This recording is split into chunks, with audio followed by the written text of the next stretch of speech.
नमस्कार, हमारे IGNOU audio books channel पर आपका स्वागत है। इंदिरा गांधी राष्ट्रीय मुक्त विश्वविद्यालय सतत शिक्षा विद्यालय स्नातक डिग्री कार्यक्रम वैकल्पिक पाठ्यक्रम BGSI 001 जेंडर संवेदीकरण समाज संस्कृति और परिवर्तन खंड एक जेंडर की अवधारणा का निर्माण इकाई एक जेंडर संबंधी अवधारणाओं को समझना 1.1 प्रस्तावना प्रत्येक ज्ञानानुशासन की विशिष्ट अवधारणाएं होती हैं। विस्तृत अध्ययन हेतु शिक्षार्थियों के लिए यह जरूरी है कि वे इन संकल्पनाओं को सीखें और इनकी स्पष्ट समझ रखें। इस इकाई में जिन अवधारणाओं की चर्चा की गई है वे पाठ्यक्रम जेंडर संवेदीकरण समाज संस्कृति और परिवर्तन से संबंधित हैं। ये अवधारणाएं सिर्फ इसी पाठ्यक्रम विशेष के लिए नहीं हैं, बल्कि ये महिला अध्ययन और जेंडर अध्ययन तथा जेंडर और विकास अध्ययन के ज्ञानानुशासनों से संबंधित आगे के अध्ययनों में भी शिक्षार्थियों की सहायता करेंगी। इंदिरा गांधी राष्ट्रीय मुक्त विश्वविद्यालय में महिला और जेंडर अध्ययन WGS जेंडर और विकास GD के लिए स्नातकोत्तर कार्यक्रम उपलब्ध हैं। अवधारणाओं की व्याख्या करने के साथ साथ अधिक स्पष्टता हासिल करने के लिए हमने कुछ अभ्यास और केस स्टडीज भी प्रस्तुत किया है। संभव है कि इन अवधारणाओं के बारे में शिक्षार्थियों को बहुत अधिक स्पष्टता इस इकाई में हासिल न हो सके, लेकिन अन्य इकाइयों में इन अवधारणाओं की बाकायदा विस्तृत व्याख्या की गई है। अतः पाठ्यक्रम की अन्य इकाइयों को पढ़ने से पहले शिक्षार्थी इन अवधारणाओं को सावधानी पूर्वक पढ़ें ताकि ये उन्हें स्पष्ट हो सकें। जिन अवधारणाओं की व्याख्या इस इकाई में की गई है वे हैं लिंग, सेक्स और जेंडर, जेंडर की भूमिकाएं, पुरुषत्व, स्त्रीत्व, पितृसत्ता, जेंडर आधारित हिंसा और यौन उत्पीड़न। 1.2 उद्देश्य। इस इकाई के अध्ययन के बाद आप पाठ्यक्रम से संबंधित अवधारणाओं को परिभाषित कर सकेंगे और अपने दैनिक अनुभवों से जुड़ी संकल्पनाओं पर चर्चा कर सकेंगे और उन्हें समझा सकेंगे। 1.3 लिंग, सेक्स और जेंडर। लिंग, सेक्स क्या है, जेंडर क्या है, इन दोनों अवधारणाओं के बीच अंतर कैसे किया जाए, इन दोनों अवधारणाओं के बीच भेद करना क्यों महत्वपूर्ण है। आइए लिंग, सेक्स और जेंडर की अवधारणाओं के बारे में जाना जाए। लिंग, सेक्स बुनियादी स्तर पर महिलाओं और पुरुषों के बीच का जीव वैज्ञानिक अंतर है। मनुष्य या तो एक पुरुष के रूप में पैदा होता है या एक स्त्री के रूप में। हालांकि बच्चों की एक बहुत छोटी संख्या ऐसी भी है जिनमें पुरुष और स्त्री की मिश्रित शरीर रचना पाई जाती है। स्त्री और पुरुष के जीव वैज्ञानिक अंतर क्रोमोसोमों, पुरुष क्रोमोसोम Y तथा स्त्री क्रोमोसोम XX होते हैं। जननांगों, हार्मोनों और अन्य शारीरिक लक्षणों में प्रतिबिंबित होते हैं। लिंग परिवर्तन करने के लिए चिकित्सकीय पद्धतियों के उपयोग की जरूरत पड़ती है। जब हम विज्ञान या जैविक अंतरों की बात करते हैं तो हमारे लिए यह याद रखना भी जरूरी है कि ज्ञान के अन्य क्षेत्रों की ही तरह जीव विज्ञान भी परम सत्य या स्थिर नहीं होता। लिंग परिवर्तन की घटनाएं हमें प्रकृति की जीव वैज्ञानिक व्यवस्था के संतुलन के खतरों के प्रति सावधान करती हैं। लिंग, सेक्स के विपरीत जेंडर की निर्मिति सामाजिक रूप से होती है। आइए देखते हैं कि एक बार जब शिशु जन्म लेता है तो किस प्रकार यह सामाजिक निर्मिति घटित होती है। परिवार, समाज और अन्य सामाजिक आर्थिक प्रथाओं जैसी सामाजिक संरचनाएं शिशु के सेक्स के आधार पर विभेदों को निर्धारित करती हैं। इन विभेदों में कपड़े पहनाना, व्यवहार, सामाजिक भूमिका, स्थिति, पहचान और जिम्मेदारी शामिल होते हैं। इस प्रकार जेंडर की निर्मिति की जाती है और उसका व्यवहार किया जाता है। आइए उदाहरणों और सचमुच के जीवन की कहानियों का प्रयोग करते हुए सेक्स और जेंडर जैसे शब्दों का परीक्षण करें। जब एक नवजात शिशु पैदा होता है तो पूरा परिवार उत्साह से जश्न मनाता है। नवजात शिशु के सेक्स के आधार पर इस जश्न में अंतर आ जाता है। सबसे पहले परिवार और समाज रंगों के कोड के प्रतिमान का अनुसरण करते हुए शिशु को पहनाने के लिए कपड़ों का निर्धारण करते हैं। अगर नवजात शिशु एक बालिका है तो लोग उसके लिए गुलाबी कपड़े तथा गुड़िया और खाना पकाने वाले बर्तनों का सेट जैसे खिलौने खरीदते हैं। जबकि अगर नवजात शिशु एक बालक है तो लोग उसके लिए नीले कपड़े तथा कार और मोटरसाइकिल जैसे खिलौने खरीदते हैं। परिवार और समाज शिशु के प्रति सधे सधाए व्यवहार की रचना भी करते हैं, जो बालक के प्रति अलग किस्म का और बालिका के प्रति बिल्कुल दूसरे किस्म का होता है।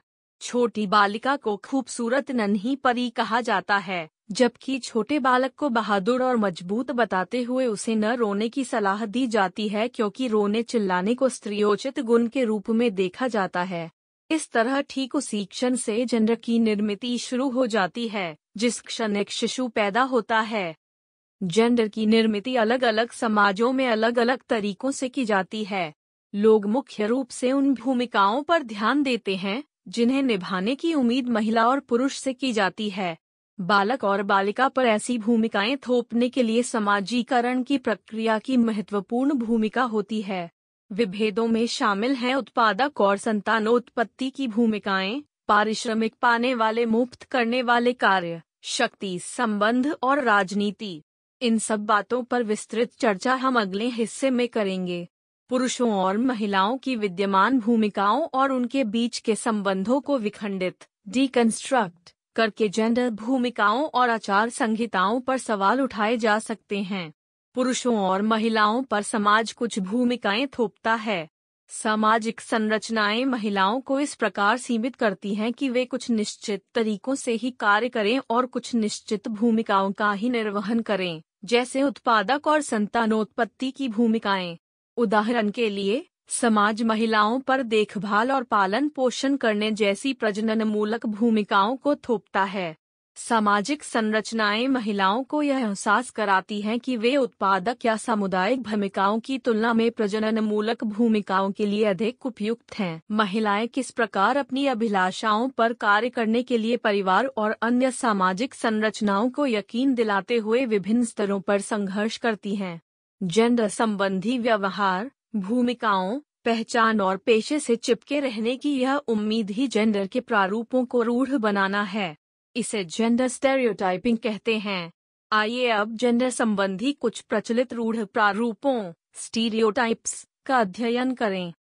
सारणी 1.1 जेंडर के प्रचलित रूढ़ प्रारूप स्टीरियोटाइप्स। महिला एवं पुरुष। परतंत्र स्वतंत्र, कमजोर शक्तिशाली, अक्षम सक्षम, कम महत्वपूर्ण अधिक महत्वपूर्ण, भावुक तार्किक, परिपालन करने वाली निर्णय लेने वाला, घर की देखभाल करने वाली कमाने वाला, समर्थक नेता, भयग्रस्त बहादुर, शांति बनाने वाली, आक्रामक, सजग साहसी, मृदुभाषी मुखर। विवरण के लिए स्क्रीन को देखें। उपरोक्त वर्णित जेंडर के रूढ़ प्रारूपों को उल्टा जा सकता है और समस्त मनुष्यों, पुरुषों और महिलाओं के लिए इनकी उपयुक्तता उनके अपने व्यक्तित्व पर निर्भर करती है। आप इसके बारे में इस इकाई के अनुभाग 1.9 में विस्तार से पढ़ेंगे। गतिविधि 1। सेक्स और जेंडर को और भी अधिक स्पष्ट तरीके से समझने के लिए कुछ ऐसी महिलाओं से मुलाकात कीजिए जो मां बनने वाली हों। कृपया उनसे यह पूछें कि क्या वे एक बालिका शिशु चाहती हैं या एक बालक शिशु। यदि वे बालिका शिशु को वरीयता देती हैं, तो सूची बनाने के लिए उनसे इस चीज का कारण पूछिए। अगर वे एक बालक शिशु चाहती हैं, तो भी सूची बनाने के लिए उनसे कारण पूछिए। कुछ संभावित कारण नीचे दिए गए हैं। बालिका शिशु घरेलू कामकाज और अन्य सहोदर भाई बहनों का ख्याल रखती है। बालक शिशु परिवार को आर्थिक रूप से सहारा देता है। बालिका शिशु पुनरुत्पादक कार्यों में संलग्न रहती है, जैसे बड़ों की देखभाल करना और उनका पोषण करना। बालक शिशु विवाह में खर्च कमाता है। बालिका शिशु बालिका धन की देवी लक्ष्मी और परिवार की रोशनी होती है। बालक शिशु माता पिता के अंतिम संस्कारों को संपन्न करता है। बालिका शिशु पूरा परिवार उसके घूमने फिरने पर प्रतिबंध लगा सकता है। निर्णय उसकी तरफ से परिवार द्वारा लिए जाते हैं। बालक शिशु परिवार का उत्तराधिकारी है। एक बार जब बालक परिपक्व हो जाता है, तो पितृसत्तात्मक परंपराओं के तहत वह घर का मुखिया बन जाता है। विवरण के लिए स्क्रीन को देखें। गतिविधि 2 जेंडर से संबंधित गुणों का वर्णन करने वाले निम्नलिखित कथनों के जवाब हाँ नहीं में दीजिए। 1. महिलाएं कोमल होती हैं और पुरुष सख्त। 2. महिलाएं गर्भ धारण कर सकती हैं और पुरुष नहीं कर सकते। 3. महिलाएं अपने बच्चों को स्तनपान कराती हैं। पुरुष बोतलों के जरिए दूध पिलाते हैं। 4. बच्चे जन्ना माताओं की जिम्मेदारी है। 5. पुरुष निर्णय लेते हैं। 6. पुरुषों के पास दाढ़ी मूछ होती है और महिलाओं के पास नहीं। 7. महिलाएं पुरुषों की कमाई का सिर्फ 70% ही कमा सकती हैं। 8. महिलाएं जन्म देती हैं और पुरुष जन्म नहीं देते। 9. महिलाएं आसानी से रो लेती हैं और पुरुष आसानी से नहीं रोते। 10. महिलाएं हर महीने रजस्वला होती हैं। 11. लड़कों की आवाज किशोरावस्था में मोटी हो जाती है। 12. पुरुष कमाने वाला घर का मुखिया होता है। आइए अब इसका अध्ययन करें कि जेंडर भूमिकाओं से हम क्या समझते हैं। 1.4 जेंडर भूमिकाएं। पिछले अनुभाग में हमने पढ़ा कि लिंगों के बीच जीव वैज्ञानिक अंतर सामान्यतः नहीं बदलते जब तक कि कोई चिकित्सकीय हस्तक्षेप न किया जाए। हालांकि महिलाएं और पुरुष अपनी विशेषताओं, भूमिकाओं और जिम्मेदारियों को एक खास तरीके से महसूस करते हैं जो उनके लैंगिक अंतरों के कारण उत्पन्न नहीं होती। महसूस किए गए अंतरों के आधार पर ये उनके लिए नियत कर दी जाती हैं, यानी यह एक सामाजिक निर्मिति है।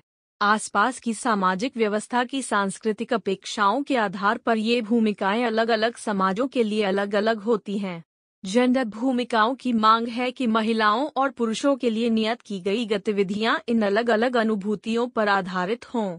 इसी प्रकार भूमिकाओं के ये अंतर पुरुषों और महिलाओं को अलग अलग पेशे चुनने की तरफ ले जाते हैं। जेंडर भूमिकाएं पूरी तरह से पूर्व निर्धारित होती हैं, न कि ये पुरुषों या महिलाओं के कौशलों पर आधारित होती हैं।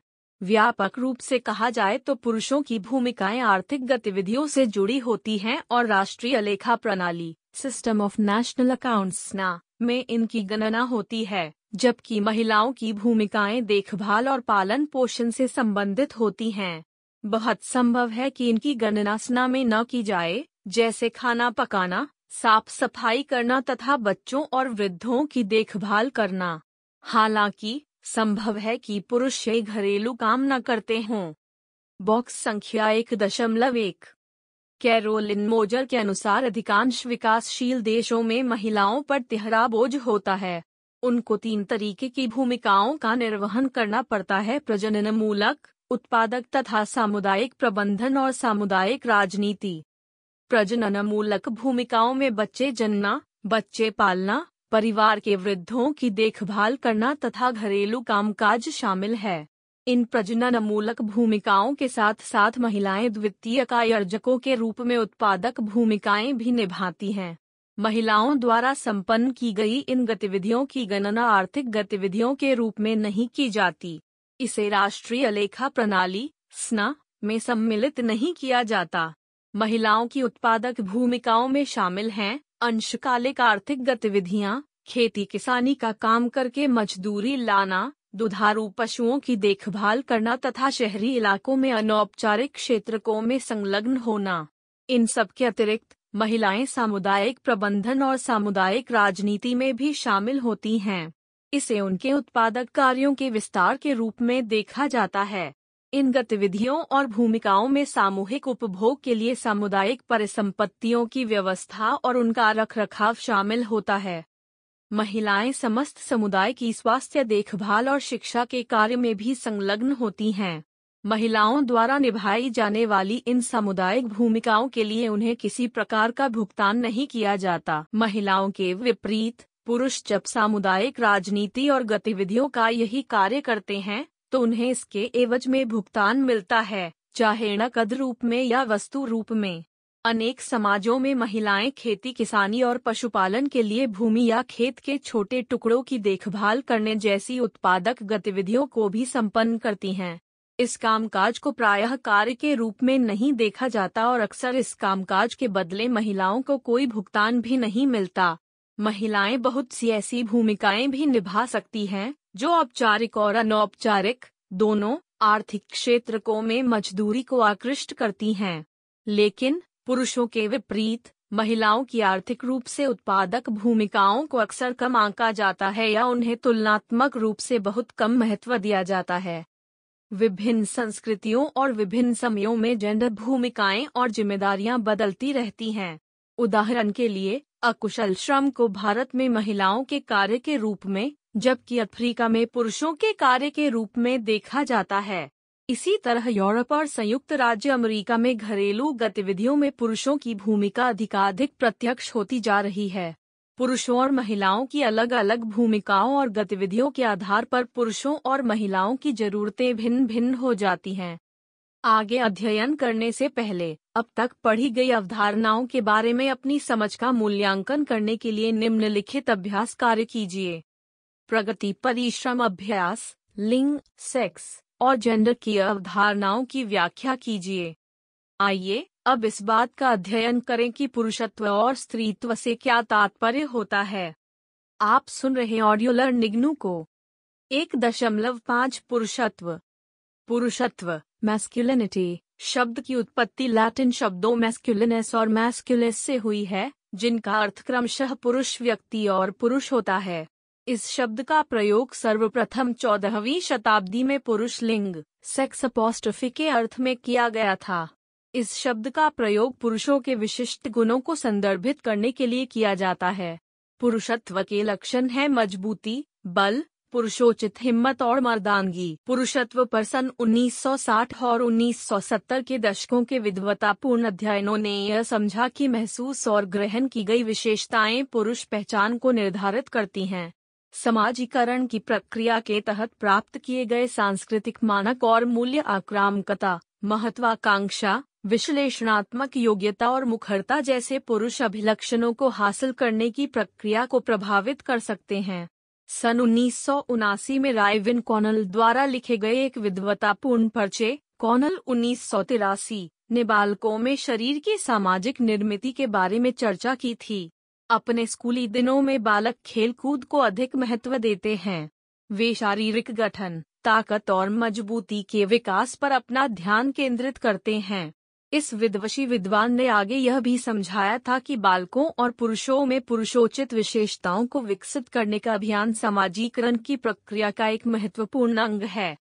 1.6 स्त्रीत्व। स्त्रीत्व महिलाओं से जुड़े गुणों, व्यवहारों, वेशभूषा, विशेषताओं, शारीरिक बनावट, अभिलक्षणों, मुद्राओं का सांस्कृतिक रूप से निर्मित समुच्चय है। यह प्राकृतिक नहीं है, बल्कि निर्मित है और इसका उत्पादन सामाजिक रूप से होता है। फ्रांसीसी दार्शनिक सिमोन द बोवार 1949 ने लिखा था कि स्त्री पैदा नहीं होती, बल्कि बनाई जाती है। जूडिथ बटलर के मुताबिक अभिनय यानी प्रदर्शन के बार बार किए जाने वाले कार्य स्त्रीत्व का भ्रम रचते हैं। यह स्त्रीत्व स्वभावगत और देशीयकृत हो जाता है तथा जेंडर और स्त्री गुणों पहचानों की निर्मिति करता है। स्त्रीत्व पर अध्ययन नव उदारवाद, संस्कृति, जाति और अन्य सामाजिक संरचनाओं पर अपना ध्यान केंद्रित करता है। यह अध्ययन इस बात पर भी अपना ध्यान केंद्रित करता है कि ये संरचनाएं किस प्रकार महिलाओं की स्वतंत्रता और उन्हें मिलने वाले अवसरों को प्रतिबंधित करती हैं और किस प्रकार महिलाओं के दमन और जेंडर असमानता को बढ़ाती हैं। उदाहरण के लिए, महिलाएं हालिया समय में यूरोपीय संघ में रोजगार के पीछे प्रेरक शक्ति रही हैं। इसके बावजूद वहां वेतन को लेकर जेंडर अंतराल कायम है। सारणी 1.3 जेंडर असमानताएं भारत में कुछ सूचक जनांकिकीय प्रोफाइल जनसंख्या। विवरण के लिए स्क्रीन को देखें। संदर्भ भारत आंकड़े 2015 सांख्यिकीय एवं कार्यक्रम क्रियान्वयन मंत्रालय। अनंतिम सारणी 1.3 स्पष्ट रूप से दर्शाती है कि जेंडर अंतर और असमानताएं सभी स्तरों पर मौजूद हैं। पूरे विश्व में निर्धनों का बहुलांश महिलाएं ही हैं। अपनी पुस्तक आर्थिक विकास में महिलाओं की भूमिका में अफ्रीकी कृषि प्रतिमान पर एस्थर बोसरप के कार्य से प्राप्त प्रमाण भी स्पष्ट रूप से बताते हैं कि महिलाएं खाद्य उत्पादन में संलग्न रहती हैं। लेकिन खाद्य एवं कृषि संगठन FAO के अनुसार अधिकांश समाजों में भूमि का स्वामित्व पुरुषों के पास रहता है। 1.7 सार्वजनिक और निजी विभेद। सार्वजनिक और निजी के बीच का विरोधाभास महिलाओं को घर तक सीमित करता है और उनके घूमने फिरने पर प्रतिबंध लगाता है। इसके अलावा यह विरोधाभास महिलाओं को देखभाल करने और पालन पोषण करने जैसी घरेलू भूमिकाएं निभाने के लिए बाध्य करता है। महिलाओं के भौतिक स्वावलंबन और शिक्षा तक उनकी पहुंच के लिए सार्वजनिक और निजी के बीच के विरोधाभास के महत्वपूर्ण परिणाम होते हैं। सार्वजनिक और निजी का सवाल मताधिकार और जीवन के अन्य क्षेत्रों में समान सहभागिता के लिए महिलाओं के संघर्ष में केंद्रीय तत्व रहा है। निजी का संबंध घरेलू क्षेत्र के भीतर की जाने वाली गतिविधियों से है तथा सार्वजनिक में घरेलू क्षेत्र से बाहर की गतिविधियां शामिल होती हैं। नारीवादियों के विचार में यह विभेद पदसोपानी ऊंच नीच की व्यवस्था पर आधारित और पितृसत्तात्मक है। यह विभाजन महिलाओं को अधीनस्थ भूमिकाओं और परिस्थिति की तरफ ले जाता है। निजी और सार्वजनिक का यह अलगाव महिलाओं को उनकी संतानोत्पत्ति की भूमिकाओं के कारण उन्हें निजी क्षेत्रों तक ही सीमित रखता है तथा पुरुषों को यह अलगाव सार्वजनिक क्षेत्र में अर्थव्यवस्था, व्यवसाय, राजनीति और कानून के क्षेत्रों में स्थित करता है। 1.8 पितृसत्ता। पितृसत्ता को पिता के शासन के रूप में परिभाषित किया जाता है। पितृसत्तात्मक संस्थाएं पुरुष के प्रभुत्व को मजबूत बनाती हैं और महिला को अधीन स्थिति में रखती हैं। प्रभावी शक्ति संबंध समाज में विभिन्न स्तरों पर संचालित होते हैं और सभी स्तरों पर महिलाओं बालिकाओं के प्रति भेदभाव करते हैं। यह भेदभाव महिलाओं के लिए न सिर्फ अवसरों को कम करता है और महिलाओं के अभिकर्तृत्व को कमजोर करता है, बल्कि यह महिलाओं के विरुद्ध हिंसा को भी जन्म देता है। इसके अतिरिक्त पितृसत्ता निजी क्षेत्र की सीमा निर्धारित करती है और इस बात पर जोर देती है कि निजी क्षेत्र महिलाओं के लिए तथा सार्वजनिक क्षेत्र पुरुषों के लिए होता है। पितृसत्तात्मक मानक परिवार, समाज, राजनीति, सरकार, मीडिया और धर्म जैसी सामाजिक संरचनाओं में प्रभावी रहते हैं। पितृसत्तात्मक समाज में संपत्ति का उत्तराधिकार पुत्र को मिलता है और इसे पितृवंशीय उत्तराधिकार कहा जाता है। पितृसत्तात्मक परंपरा और पितृकेंद्रित व्यवस्था में विवाह के बाद महिलाओं से अपने पति के घर आने और वहीं बस जाने की उम्मीद की जाती है। आइए अब निम्नलिखित अनुभाग में जेंडर प्रारूपों को रूढ़ करने स्टेरियोटाइपिंग के बारे में अध्ययन करें। 1.9 प्रारूपों को रूढ़ करना, स्टेरियोटाइपिंग। स्त्रीवाचक और पुरुषवाचक गुणों और विशेषताओं पर बार बार जोर देना ही जेंडर प्रारूपों को रूढ़ करना, जेंडर स्टेरियोटाइपिंग है। जेंडर स्टेरियोटाइप ऐसे विश्वास हैं जो बताते हैं कि पुरुषों और महिलाओं को क्या नहीं करना चाहिए और वे क्या कर सकते हैं। समय बीतने के साथ इनमें परिवर्तन किया जा सकता है, लेकिन ये परिवर्तन बहुत धीमे होते हैं। हम जेंडर स्टीरियोटाइप्स के कुछ उदाहरण देख सकते हैं। महिलाओं से उम्मीद की जाती है कि वे परिवार की देखभाल करें, पालन पोषण करें, दयालु और उदार हों तथा बच्चों में उनकी रुचि हो। अधिकांश समाजों में उपरोक्त वर्णित गुण महिलाओं के लिए ही उपयुक्त समझे जाते हैं। बुद्धिमत्ता जैसे गुण पुरुषों और महिलाओं दोनों में महत्वपूर्ण माने जाते हैं। दक्षिण एशियाई समाजों में महिलाओं को आकर्षक होना चाहिए, उन्हें अच्छे कपड़े पहनने चाहिए तथा रोजाना के घरेलू कामों में उन्हें निपुण होना चाहिए। पेशे के संदर्भ में एशियाई समाजों में लड़कियों को पारंपरिक पेशे अपनाने के लिए प्रोत्साहित किया जाता है। इन पारंपरिक पेशों में मुख्य रूप से शामिल हैं शिक्षण या चिकित्सा कार्य, जो संतानोत्पत्ति की भूमिकाओं यानी देखभाल और पालन पोषण करने से संबंधित हैं। जेंडर स्टीरियोटाइप्स के कारण पुरुषों और महिलाओं के लिए अपनी अपनी भूमिकाओं को उलटने की प्रक्रिया धीमी होती है और विभिन्न स्तरों पर निष्पादन में संघर्ष पैदा होता है। मीडिया, खास तौर पर मुद्रित और दृश्य मीडिया, टेलीविजन और सिनेमा, जेंडर स्टेरियोटाइपिंग में योगदान देता है। अधिकांश कमर्शियल सिनेमा और टेलीविजन धारावाहिक पुरुषों को पुरुषत्व के गुणों के साथ चित्रित करते हैं। लोकप्रिय सिनेमा और टेलीविजन में महिलाओं को अधिकांशतः दूसरों पर निर्भर दिखाया जाता है और वे स्त्रीवाचक भूमिकाओं का निर्वहन करती हैं। पिछले अनुभाग में सीखी गई बातों के मूल्यांकन के लिए निम्नलिखित अभ्यास करें। प्रगति परिश्रम अभ्यास। 1. पुरुषों और महिलाओं में जेंडर को रूढ़ बनाने, जेंडर स्टेरियोटाइपिंग के 2 उदाहरण दीजिए। 2. पुरुषत्व और स्त्रीत्व को परिभाषित कीजिए। नीचे दिए गए अनुभागों में आप कुछ और ऐसी अवधारणाओं के बारे में पढ़ेंगे जो चीजों को विस्तृत परिप्रेक्ष्य में समझने में आपकी सहायता करेंगी। 1.10 नारीवाद। नारीवाद एक आंदोलन है। यह महिलाओं की हीन परिस्थिति पर सवाल खड़े करता है। यह आंदोलन मांग करता है कि पुरुषों और महिलाओं की परिस्थिति एक समान हो। यह एक विचारधारा भी है जो महिलाओं को सशक्तिकृत करने की दिशा में कार्य करती है। यह एक सामूहिक चेतना है। कोई भी व्यक्ति या समूह जेंडर समानता और जेंडर न्याय संगतता इक्विटी के लिए प्रयास कर सकता है तथा महिलाओं के विरुद्ध होने वाले दमन, अन्याय, शोषण और हिंसा के खिलाफ लड़ सकता है।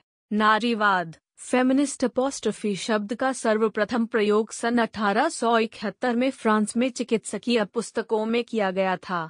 नारीवाद को उन आंदोलनों के आधार पर वर्गीकृत किया गया है जो विभिन्न ऐतिहासिक अवधियों में उभरे। नारीवाद की पहली लहर की अवधि 19वीं शताब्दी का उत्तरार्ध और 20वीं शताब्दी का पूर्वार्ध थी। उस अवधि के दौरान महिलाओं को मताधिकार दिलाने के लिए संघर्ष किया गया था। नारीवाद की दूसरी लहर की गतिविधियां 1960 और 1970 के दशकों में मौजूद थीं।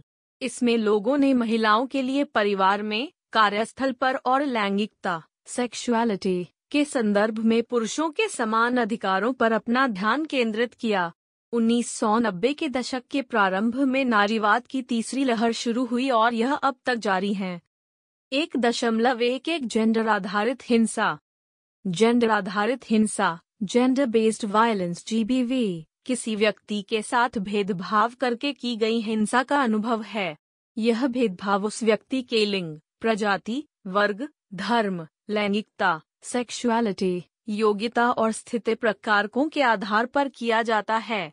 1970 के दशक के बैटर्ड विमेन आंदोलन ने जेंडर आधारित हिंसा की अवधारणा के उभार में बहुत योगदान दिया है। यह आंदोलन नारीवाद की दूसरी लहर का एक हिस्सा था। जेंडर आधारित हिंसा से जुड़े मुद्दों को संबोधित करने में महिलाओं और नारीवादियों के लिए संयुक्त राष्ट्र का महिला केंद्रित दशक मददगार रहा है। 4 अंतर्राष्ट्रीय महिला सम्मेलनों ने निजी और सार्वजनिक क्षेत्रों में हिंसा की पहचान की तथा नीति के संदर्भ में एक व्यापक दृष्टिकोण प्रदान किया। 1.12 यौन उत्पीड़न सेक्सुअल हरासमेंट।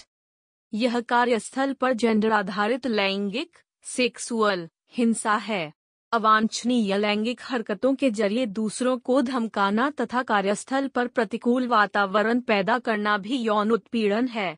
इसमें लैंगिकता के रंग में रंगे इशारे करना, स्पर्श करना, चिढ़ाना, लैंगिक इच्छाओं की पूर्ति के लिए मांग करना, अश्लील चीजें दिखाना तथा यौनिक प्रकृति का कोई अन्य अवांछनीय शारीरिक, मौखिक या अमौखिक आचरण करना शामिल है। यौन उत्पीड़न पीड़ित महिलाओं को बहुत बुरी तरह प्रभावित करता है।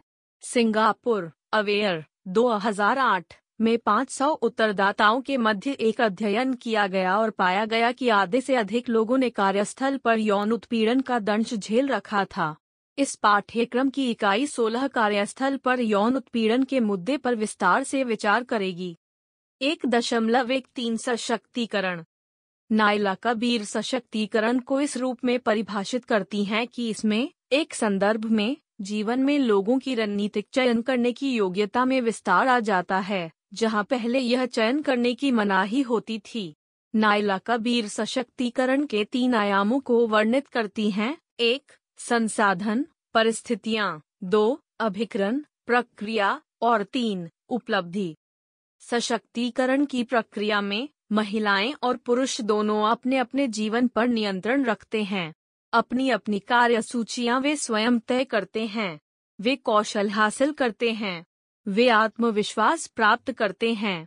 वे अपनी समस्याओं का समाधान करते हैं और आत्मनिर्भरता का विकास करते हैं। 1.14 सारांश। इस इकाई में आपने जेंडर को समझने से संबंधित कुछ महत्वपूर्ण अवधारणाओं का अध्ययन किया है। इन अवधारणाओं को समझकर आप इस योग्य हो जाएंगी कि अपने दैनिक जीवन में जेंडर के निहितार्थों को समझ सकें।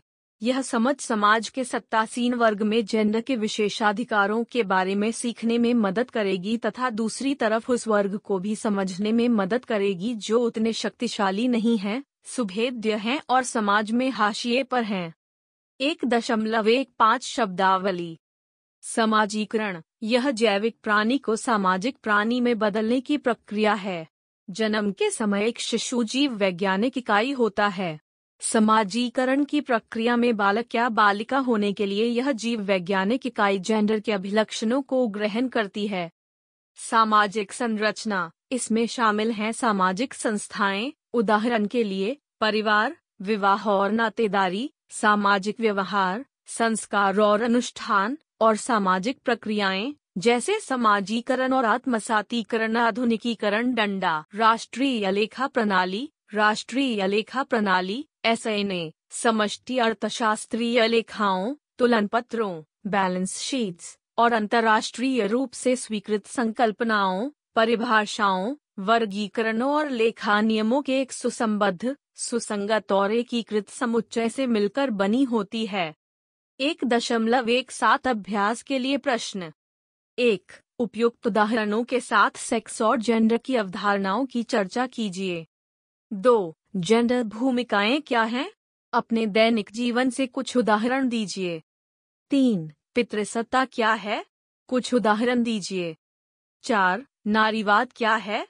इसके विभिन्न प्रकार क्या क्या हैं? 5. एक उपयुक्त उदाहरण के साथ सशक्तिकरण शब्द की व्याख्या कीजिए। धन्यवाद, मिलते हैं अगले वीडियो में।